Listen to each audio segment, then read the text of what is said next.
a.m. Marigot, Mondays and Wednesdays, 8 a.m. to 9:30 a.m. Or Grand Bay, every first and third Thursday, 8 a.m. to 9:30 a.m. La Falaise Medical Laboratory. My choice, your choice, our choice.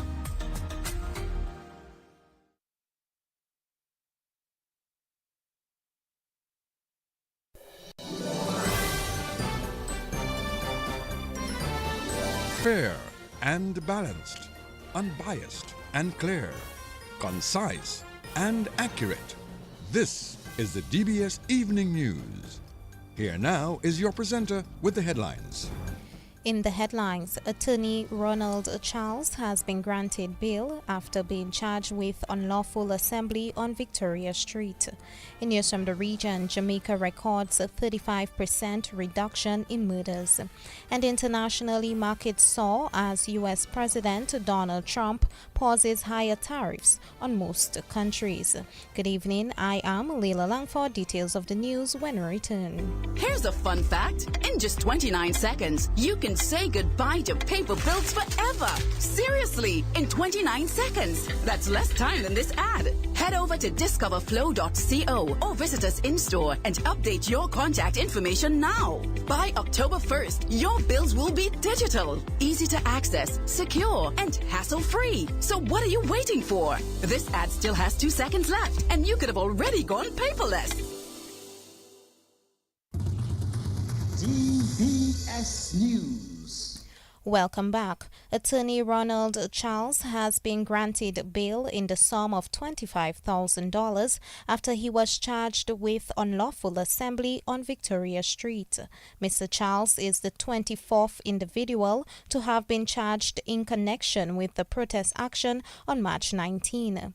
Ronaldo Luke reports. On that date, it is alleged that the accused unlawfully, riotously, and tumultuously assembled to the disturbance of the public, contrary to the provision of Section 4 of Chapter Number 1002 of the Riot Act of the Consolidated Laws of Dominica of 2017. At his court appearance before Magistrate Hansel Valerie, the defendant was not required to enter a plea as the matter is an indictable offense, expected to be tried at the High Court.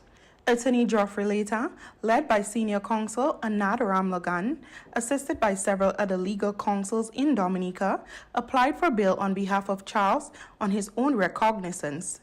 Director of Public Prosecution Shima Dharampo had no objections to bail being granted to Charles on his own recognizance, but advised that the defense must satisfy the court pursuant to Section 6 of the Bail Act. She noted that since the offense which Charles is charged with is not bailable as a right and carries a serious penalty, the court must be convinced why bail should be granted. In his bail application, Leta told the court that Charles is a well-disciplined and upstanding member of society with no prior criminal conviction and is a well-respected attorney at law.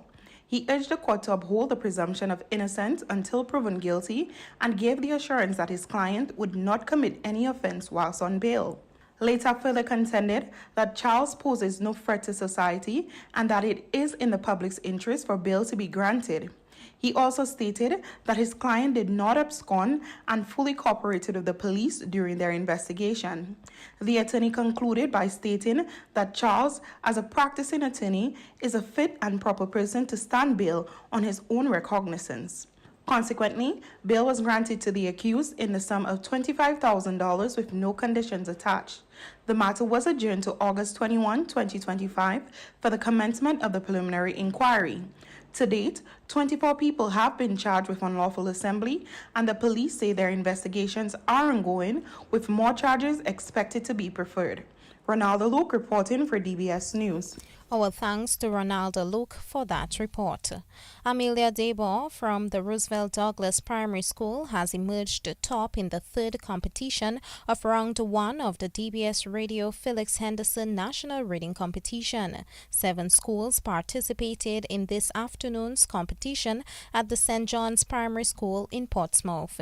Here now is an excerpt of the top reader. The Ministry of Labour, Public Service Reform, Social Partnership, and Small Business Development will host a Creole attire and accessories exhibition. The event, which focuses on showcasing and selling Dominica's traditional and contemporary Creole clothing and accessories will be held downstairs the government headquarters. The exhibition will take place from 9 a.m. to 5 p.m. daily and will be held on the following 3 consecutive Fridays. Top reader Amelia Debor of the Roosevelt Douglas Primary School. The other top students were Kiana Boston from the St. John's Primary School, who came in second. In third place, Adele Barron from the Savon Pie Primary School, Coley Roberts from the Penville Primary School came in fourth, and DeAndre Holder from the Tebow Primary School came in fifth place.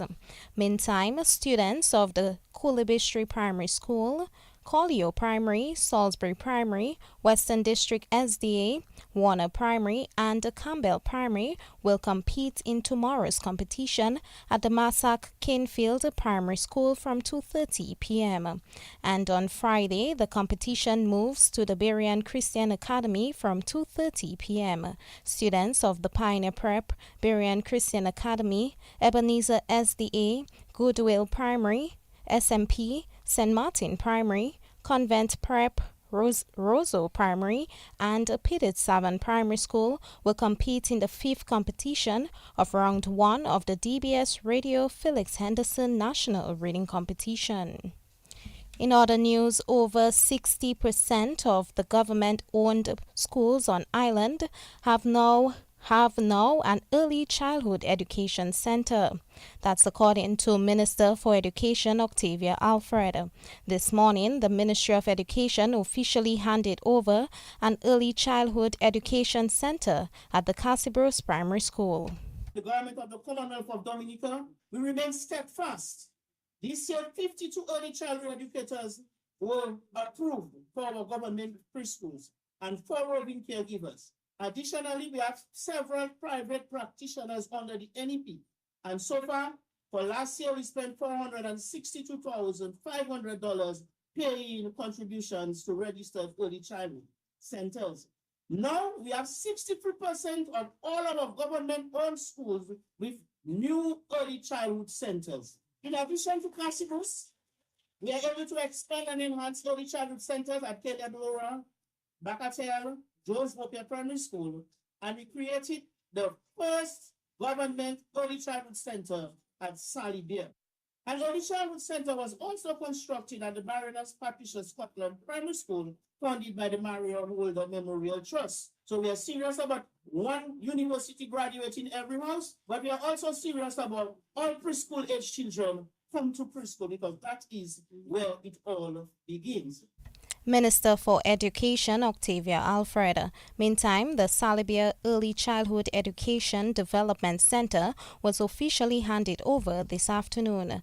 Director General of the OECS, Dr. Dedicus Jules, says these new centers will transform the education system within the OECS.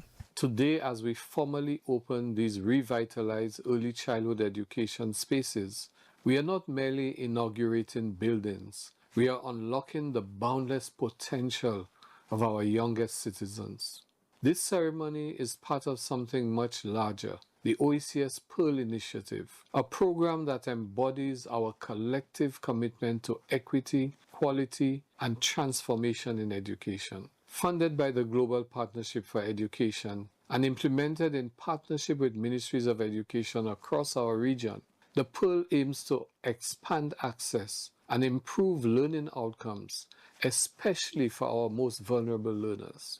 Here in Dominica, the significance of this work cannot be overstated. These new and refurbished spaces have been carefully identified through comprehensive audits. These audits were informed by the Early Childhood Environmental Rating Scale, ensuring our interventions are not only targeted but transformative.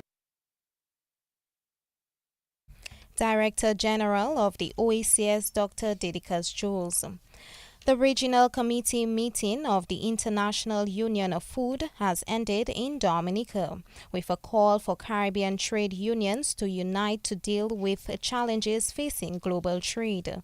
Regional Secretary of the International Union of Food, Clifton Grant, says unless unions renew their commitment to work together, the region will not be able to cope effectively. The regional committee meeting of the International Union of Food took place at the Waterfront and Allied Workers Union today. The main message, given the challenges, is that the trade union movement need to unite in order to really face the challenges, because by uniting we strengthen ourselves, because if we keep divided and fight one by one, then we're not going to be able to deal with the force coming out of the North American situation, where every day we are changing situation. Yesterday, we heard that the Chinese fight back and the U.S. is fighting back.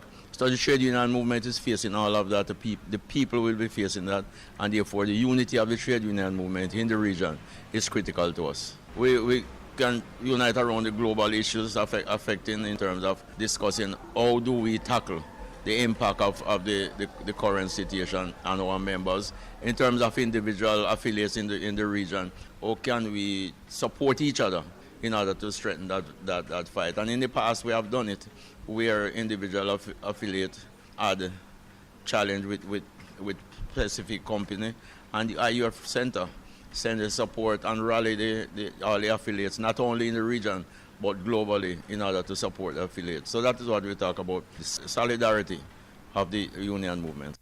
Regional Secretary of the International Union of Food, Clifton Grant. Meantime, Regional President of the International Union of Food, Dwayne Paul, says the meeting in Dominica agreed for Caribbean governments to push for food security for the region.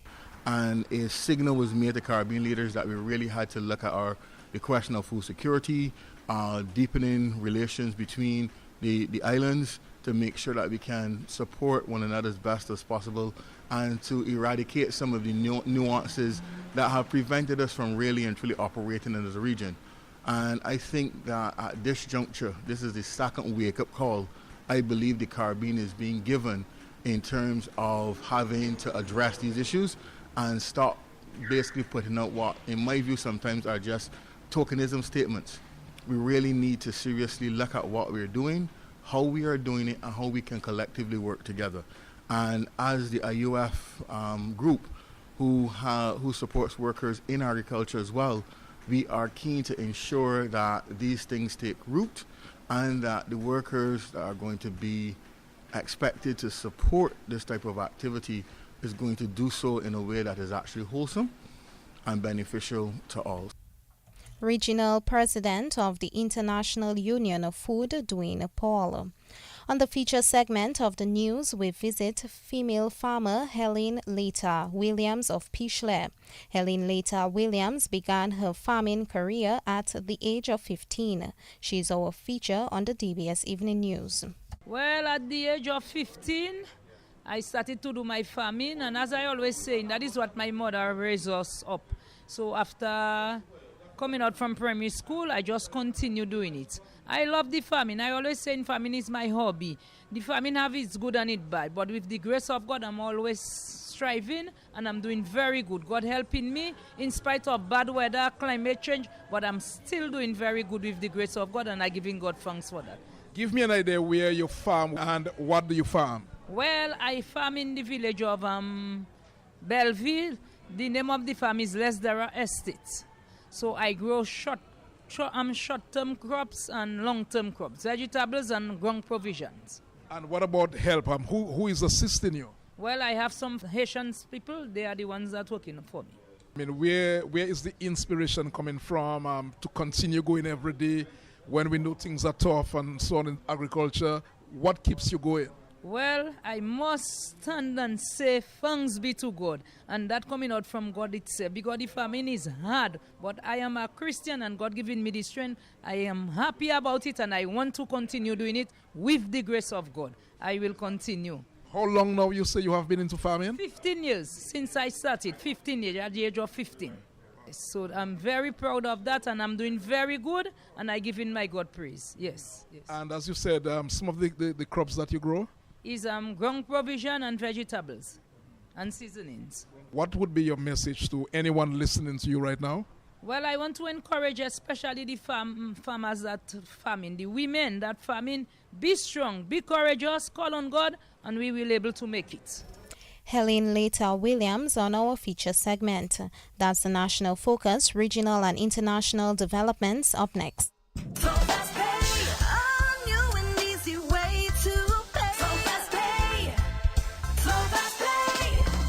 You asked for it and you got it. A quicker way to pay your bills online. It's fast, secure, and easy to use. No registration, no additional fees. Flow is now offering FastPay, an online service that allows you to settle your bills in less than 2 minutes. Need a receipt? FastPay will send it to your email immediately. Use FastPay now for convenience, safety, and efficiency at discoverflow.co/fastpay.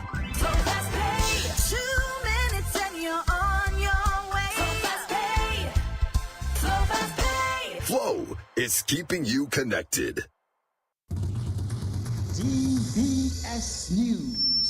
In news from the region, Jamaica has recorded a 35% dip in murders over the first quarter of this year. The Jamaica Police Force reported that between January 1 and April 5, the police recorded 191 murders, a decrease of 107 when compared with the corresponding period last year.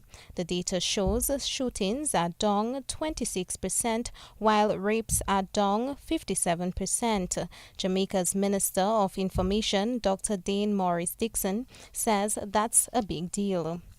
And internationally, U.S. President Donald Trump has announced a 90-day pause for most countries on the reciprocal tariffs that came into force on Wednesday, sending markets soaring after days of economic turmoil.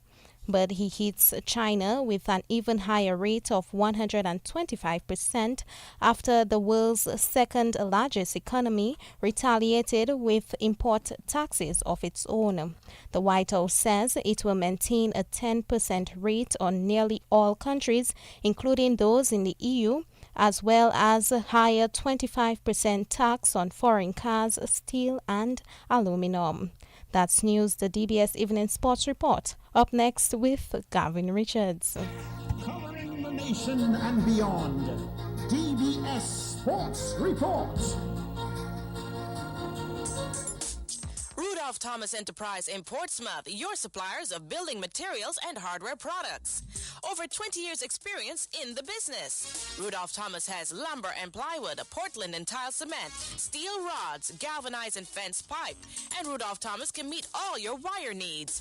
Galvanized roofing sheets, doors, windows, toilet sets, face basins and bidets. PVC piping, fittings and lattice. Check out Rudolph Thomas for ceramic and vinyl floor and wall tiles, nails, nuts and bolts, paint and painting supplies. And check out their line of electrical and hand tools. And Rudolph Thomas is your one-stop shop for hard-to-find items like fiberglass mat and fiberglass resin and welding rods. Go now to Rudolph Thomas on 1240 Bay Street in Portsmouth.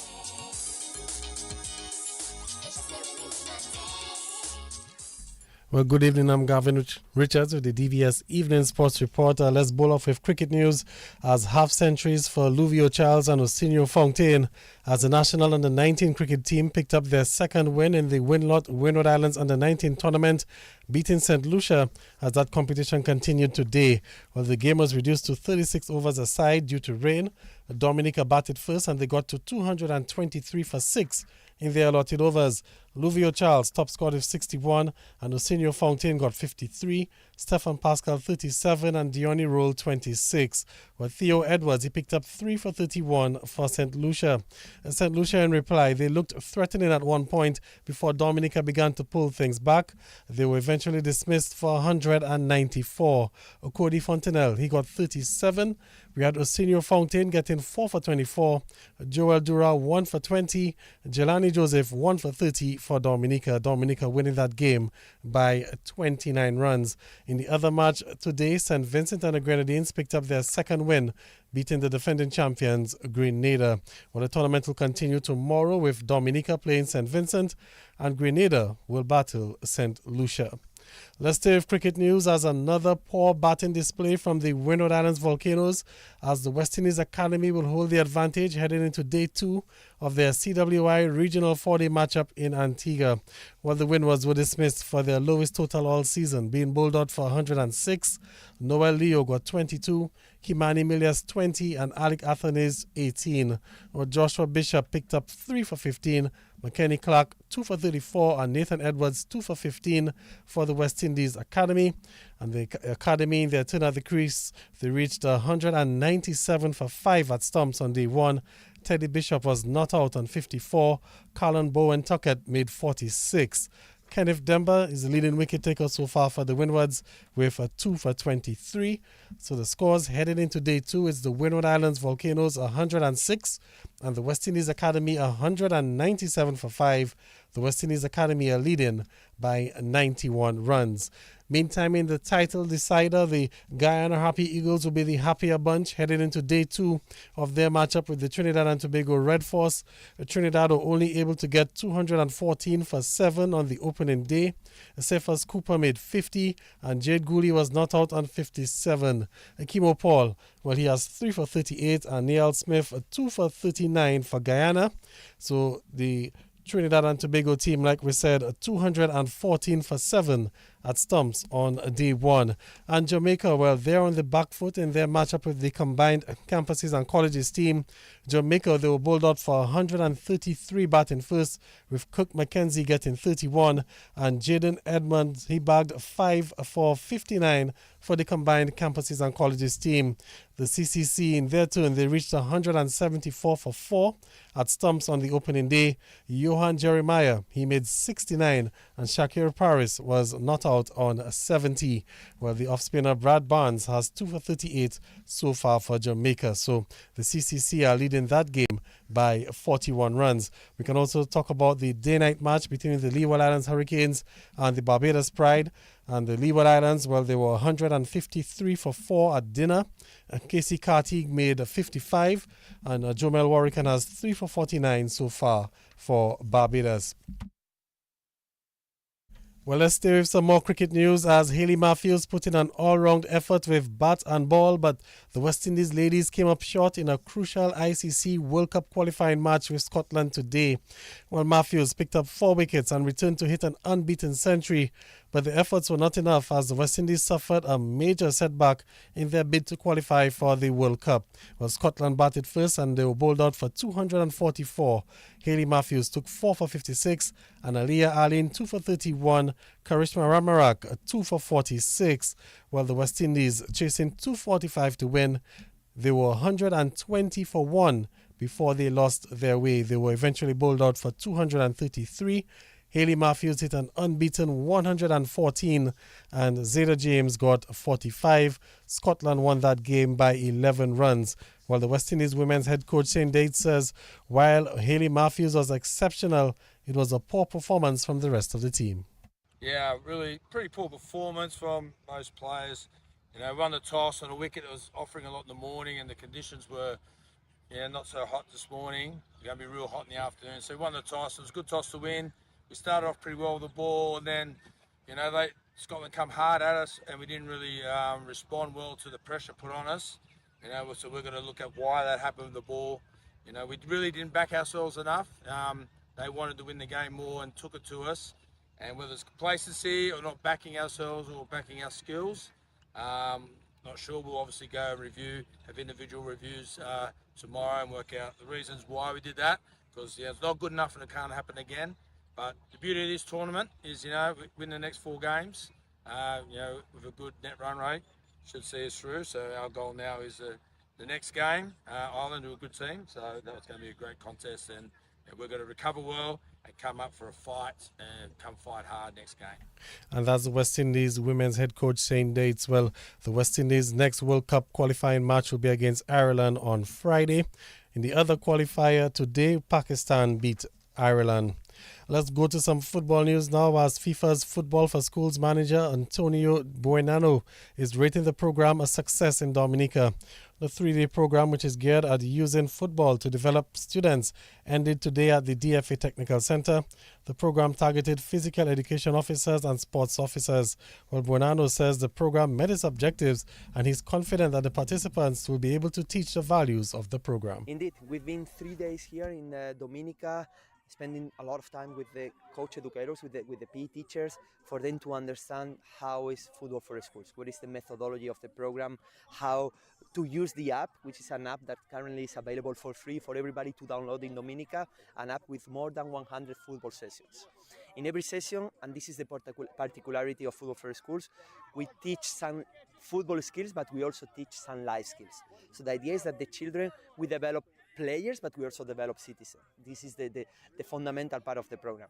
So we spend a lot of time with the teachers, as I said, on the field and in the classroom, for them to know which are the objectives of the program, how to deliver and how to conduct the sessions. And yeah, today we are doing the festival, the celebration, in which they are putting in practice everything they have learned during the last 2 days. This is just the kickoff. It has been very rewarding, I must say. But we need to now, continue supporting the teachers and going back to different schools to teach more and more educators across Dominica. Yes. Right. So, like you said, you want them to engage in the program more because you're only here for 3 days. So, what sort of advice would you have to the students, to the DFA, to ensure that this program continues? So, mainly to the teachers. So, those 23 teachers that we have prepared, they are now ready to pass the message to others, to train others. And that's the goal, to try to reach out to all the teachers in the island for them to be prepared to teach children. What we are doing here, the students at the end, they are the beneficiaries of the program. And that's FIFA Football for Schools manager Antonio Buenano. Let's stay with football news. Baroness Patricia Scotland, Thibault and Penville Primaries combined, and the Grand Bay Primary School are through to the finals of the Division 1 in the National Bank of Dominica Sports Division's Primary Schools Football Competition. Well, both schools advanced following wins in their respective semi-final matches. In the first semi-final, Grand Bay Primary defeated the Castlebruce Primary School 1-0. Chivante Defoe scored the winner for the Grand Bay Primary School. In the other semi-final match, the Baroness Patricia Scotland, Thibault and Penville Primaries combined. They hammered the Goodwill Primary School 6-0. Nilon Tulor got a hat-trick and Jaden Victor also got 2 goals. Well, in the third place match between the losers of the semi-finals, the Castlebruce Secondary School, they edged out the Goodwill Primary School 2-1. Omar John Baptist and Matthew Alexander scored for the Castlebruce Primary School. DeAndre St. Rose got that lone goal for the Goodwill Primary School. Well, let's move on to some fencing news, as Dominica is to be represented in a major fencing competition in Martinique this week. A team of fencers led by the president and head coach Cody Morris will participate in the Laglon fencing tournament. The tournament gets underway on Friday. On Thursday, 10th April, the Dominica Fencing Association will be traveling to La Martinique, Martinique to compete in the 5th Laglon fencing tournament from the 11th to the 13th of April.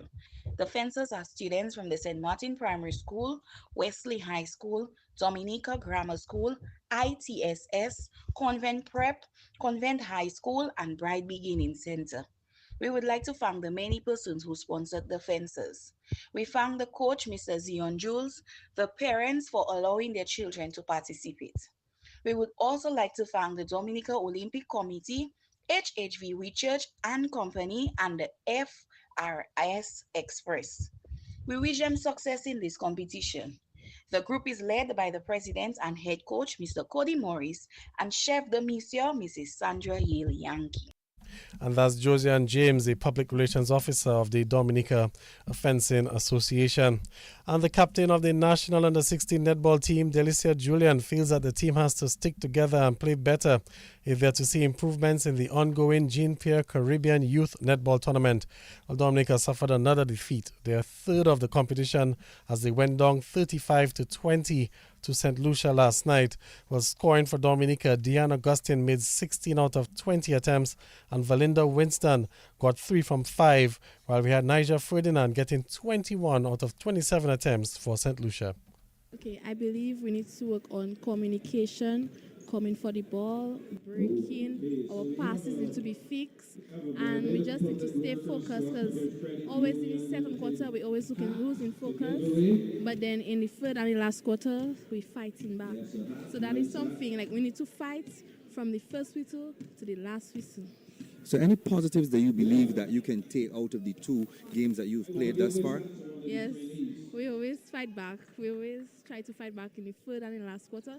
Although it might not be the right amount of goals that is needed, but we always fight back.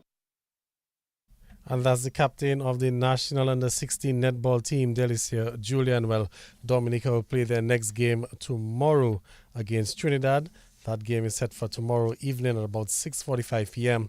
And we're hoping that Dominica can put together a good performance and get to winning ways. They've lost 3 straight in the competition, and let's hope that they can pick up a victory tomorrow. Well, that's the DBS Evening Sports Report. Of course, we'll have some more sporting highlights for you tomorrow morning during the major morning news. On behalf of Leila Langford, who presented the news, and DJ Haloboy, our links person, I'm Gavin Richards saying good evening.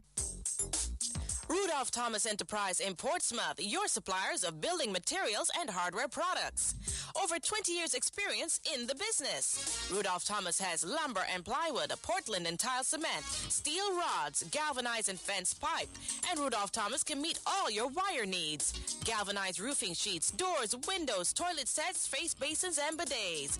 PVC piping, fittings and lattice. Check out Rudolph Thomas for ceramic and vinyl floor and wall tiles, nails, nuts and bolts, paint and painting supplies. And check out their line of electrical and hand tools. And Rudolph Thomas is your one-stop shop for hard-to-find items like fiberglass mat and fiberglass resin and welding rods. Go now to Rudolph Thomas on 1240 Bay Street in Portsmouth.